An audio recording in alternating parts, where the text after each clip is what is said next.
ఎందుకంటే ఏ పోరాటం చేయాలన్నా ఏ ప్రజలకు మంచి చేయాలన్నా కేవలం కొట్లాడితే సరిపోదు, దానికి రాజకీయ అధికారం కూడా ఉండాలి. రాజకీయ అధికారం తోడైనప్పుడే ప్రజలకు చేయాలనుకున్న మంచి చేయగలుగుతాం. అందుకే ఇవాళ పార్టీ పెట్టేది. అదర్వైజ్ గత 11 నెలల నుంచి తెలంగాణ జాగృతి చేస్తున్న పోరాటాలు మీరు చూస్తున్నారు. ఎన్ని పోరాటాలు తీసుకున్నాం, ఎన్ని రకాలుగా సక్సెస్ సాధించడం మీరు చూసిండ్రు. కానీ ఉట్టి పోరాటాలు సరిపోవు, ఖచ్చితంగా రాజకీయ అధికారం ఉండాలి. దానికోసమే ఇవాళ తెలంగాణ రాష్ట్ర సేన మీ ముందుకు వచ్చిందని చెప్పి నేను సగర్వంగా ప్రకటిస్తూ ఉన్నాను. మరి ఈ పొలిటికల్ పార్టీ ఏదైతే తెలంగాణ ప్రజల కోసం వచ్చిందో అది టెక్నికల్గా అధికారం తెచ్చుకోవడానికి, ఎన్నికల్లో పాల్గొనడానికి డెఫినెట్గా బాగుంటుంది. కానీ దానికి ఒక ఆత్మ ఉండాలి, దానికి ఒక నేపథ్యం ఉండాలి. ఇవాళ బీఆర్ఎస్తో అదే కదా ప్రాబ్లం. టెక్నికల్గా బాగున్నారు, ఎలక్షన్ పోతున్నారు, సీట్లు గెలుస్తున్నారు, కానీ తెలంగాణ ఆత్మను కోల్పోయింది. కాబట్టే ఇవాళ తెలంగాణ రాష్ట్ర సేన వచ్చింది. నేను తెలంగాణ ప్రజలందరికీ చేతులు జోడించి నమస్కరించి ఒక మాట చెప్తున్నా, హార్ట్ఫుల్గా చెప్తున్నా, నా హృదయాంతరాల నుంచి ఒక మాట చెప్తా ఉన్నా.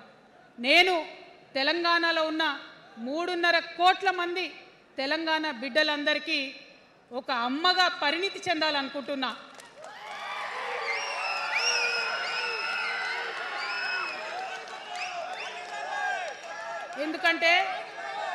ఎందుకంటే ఒక అమ్మతనంతో పరిపాలన జరిగినప్పుడే బిడ్డలకి ఏదైనా కష్టం వస్తే అమ్మ హృదయం బద్దలవుతుంది. అటువంటి దుఃఖంతో పరిపాలన జరిగినప్పుడే, అటువంటి సంవేదనతో పరిపాలన జరిగినప్పుడే, అటువంటి ఆర్తితో పరిపాలన జరిగినప్పుడే రాష్ట్రం ముందుకు పోతుంది, రాష్ట్రంలో ఉన్న ప్రజల కష్టాలు తీరుతాయి. ఇవాళ ఎన్నిసార్లు ఎన్ని రకాలుగా ఆలోచన చేసినా మన తెలంగాణ రాష్ట్రంలో అనేక రోజుల నుంచి, అనేక సంవత్సరాల నుంచి ఒక భూస్వామ్య వ్యవస్థ నడిచింది. మనకు తెలుసు, అనేక రకాల పోరాటాలు వచ్చినాయి. సమానత్వం కోసం ప్రయత్నం చేసినాం, పోరాడుతూనే ఉన్నాం. అది రైతాంగ సాయుధ పోరాటం కావచ్చు, ముల్కీ ఉద్యమం 1952 కావచ్చు, 1969లో తెలంగాణ ఉద్యమం కావచ్చు, తర్వాత వచ్చినటువంటి నక్సలైట్ ఉద్యమం కావచ్చు, అనేక సామాజిక ఉద్యమాలు, ఎందరో మంది మహానుభావులు, ప్రొఫెసర్ జయశంకర్ గారి దగ్గర నుంచి మొదలు పెడితే చాకల ఐలమ్మ గారు, దొడ్డి కొమరయ్య గారు, ఆరుట్ల కమలాదేవి గారు, రావి నారాయణ రెడ్డి గారు, సురవరం ప్రతాప్ కావచ్చు, ఇట్లా అనేక మంది కొట్లాడితే కొంచెం సమానత్వం వచ్చింది. కొండా లక్ష్మణ్ బాపూజీ గారిని తెలుసుకోవాలి, పండుగ సాయన్నని తెలుసుకోవాలి, సర్వాయి సర్దార్ పాపన్న గౌడ్ని తెలుసుకోవాలి. ఇట్లా అనేక మంది కొట్లాడి, పంతు నాయక్ గారు ఉన్నారు. మరి ఇట్లా ఆదివాసీ వీరులు అనేక మంది ఉన్నారు. బియ్యాల జనార్దన్ రావు ఉన్నారు, ఆదివాసుల కోసం కొట్లాడినటువంటి బిడ్డ. వీరందరినీ కూడా వారి స్ఫూర్తిని తీసుకుంటాం. రాజ్యాంగబద్ధంగా రాజకీయ శక్తితోని పోరాటాలు మిళితం చేసి, ప్రజా పోరాటాలు మిళితం చేసి మనం కలలుగానేటటువంటి సామాజిక న్యాయ తెలంగాణను సాధిస్తామని మళ్ళొకసారి సగర్వంగా ప్రకటన చేస్తూ ఉన్నాం. మరి వాళ్ళ తెలంగాణ రాష్ట్ర సేన మీ ముందుకొచ్చిందంటే ఉట్టిగానే రాలే. తెలంగాణలో ఏం జరుగుతుందో ఒకసారి తెలుసుకోవాలి, మనం ఆలోచన చేసుకోవాలి, అర్థం చేసుకోవాలి. ఎన్ని పార్టీలు ఉన్నాయి? 3 పార్టీలు ఉన్నాయి. భారతీయ జనతా పార్టీని తీసుకుందాం. ఆ బీజేపీ అనే పార్టీకి అసలు తెలంగాణ ఏర్పాటే ఇష్టం లేదు, తెలంగాణ ఏర్పాటు అవడమే ఇష్టం లేదు. అందుకే వాళ్ళ అగ్రనాయకత్వం అంతా కూడా ఏం మాట్లాడతారు? తల్లిని చంపినరు, పిల్లని బతికించరు అని ఒకరు, ఇంకొకరు ఏమంటారు? నిన్ననే ఒక తలకాయ లేని ఎంపీ, మెడకాయ మీద తలకాయనే లేదు ఆయనకు, ఏమన్నాడు ఆ ఎంపీ? ఇండియా పాకిస్తాన్ విడదీసినట్టట, ఆంధ్ర తెలంగాణను విడదీసిరట. మరి వాళ్ళ అగ్రనాయకత్వం ఇన్ని మాటలు అంటుంటే మన ప్రాంతంలో ఉన్నటువంటి భారతీయ జనతా పార్టీ బానిస ఎంపీలు ఎవరైతే ఉన్నారో ఒక్క మాట కూడా వాళ్ళు మాట్లాడరు. ఫెడరల్ స్ఫూర్తికి విరుద్ధంగా రాష్ట్రం ఏర్పాటు అయిన తర్వాత 7 మండలాలు మనకి గుంజుకుంటే పార్లమెంట్లో పల్లీకులు ఇస్తారు, కానీ ఆ ఎంపీలు ఒక్క మాట కూడా మాట్లాడరు. మనకు 8 రూపాయలు ఇవ్వకపోతే ఆ ఎంపీలు ఒక్క మాట మాట్లాడరు. విభజన హామీలు ఇవ్వకపోతే ఆ బీజేపీ బానిస ఎంపీలు ఒక్క మాట కూడా మాట్లాడరు. అంతేకాకుండా సామాజిక న్యాయం అనేటటువంటి ఒక కాన్సెప్ట్కే బద్ద వ్యతిరేకి భారతీయ జనతా పార్టీ. అందుకే ఏం చేస్తున్నారు? మహిళా బిల్ అయితే మోసం, 2 సార్లు పాస్ చేసిరు, దాన్ని మొత్తానికే పక్కన పెట్టేసిండ్రు. బీసీ బిల్లు ఇక్కడికి వెళ్ళి పంపిస్తే దాన్ని తొక్కిపెట్టిండ్రు.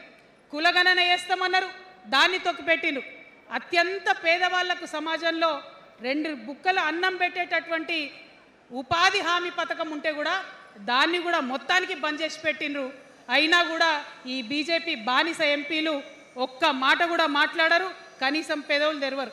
నేను ఇవాళ బీజేపీ ఎంపీలను డిమాండ్ చేస్తున్నా, సవాల్ చేస్తా ఉన్నా, మీరు తెలంగాణ తల్లి బిడ్డలైతే కనీసం భద్రాచలం దగ్గర ఒక 5 గ్రామాలు ఉన్నాయా, ఆంధ్రాలకు పోయినాయి, అవి పోతే మన రాముడి గుడి మునిగిపోతుంది. పోలవరం నిండితే భద్రాచలం మొత్తం కూడా నీళ్ళు వచ్చేటటువంటి పరిస్థితి ఉన్నది. మీకేమన్నా సిగ్గు ఎగ్గు ఉంటే తెలంగాణ తల్లి బిడ్డలైతే 8 మంది బీజేపీ తెలంగాణ ఎంపీలను ఛాలెంజ్ చేసి అడుగుతా ఉన్నా, ఆ 5 గ్రామాలను మీరు వాపస్ తెలంగాణకు పట్టుకరండి.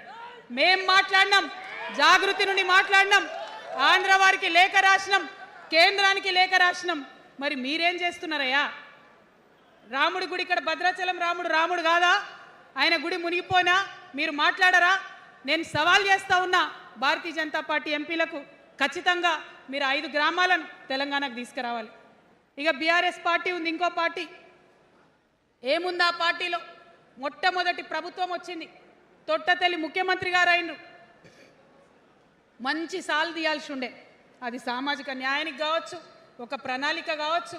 3 ముఖ్యమైన అంశాలతో తెలంగాణ తెచ్చుకున్నాం: నీళ్లు, నిధులు, నియామకాలు. ఏం చేసింది బీఆర్ఎస్ పార్టీ?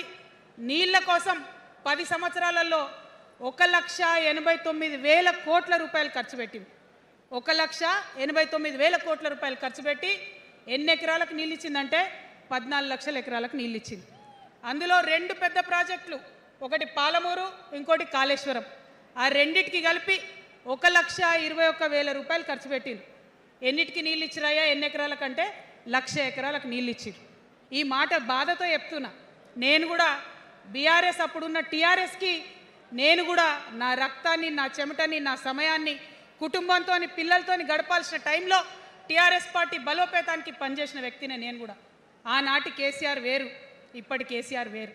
ఆనాటి కేసీఆర్కి తెలంగాణలో చేనేత కార్మికులు చచ్చిపోతుంటే భిక్షాటన చేసిన కేసీఆర్ ఆనాటి కేసీఆర్. ఇయాలటి కేసీఆర్ మారిన మనిషి, మనిషి, మన మనిషి కాదు. ఏమైంది ఇయాలటి కేసీఆర్కి? హైడ్రాలో ఇల్లు కూలిపోతుంటే అరుస్తున్నారు, అన్నా ఎక్కడున్నావు రా, వచ్చిండ్రా? రాలే. వెలుగుమట్లలో ఇల్లు కూలితే వచ్చిండ్రా? రైతులకు వర్ష బీభత్సమై మొత్తం పొలాలు మునిగిపోతే వచ్చిండ్రా? చేవెళ్ళ దగ్గర బస్ యాక్సిడెంట్ అయితే వచ్చిండ్రా? ఎక్కడ చిన్న కష్టం వచ్చినా ప్రజలకు ఆ సారు రారు.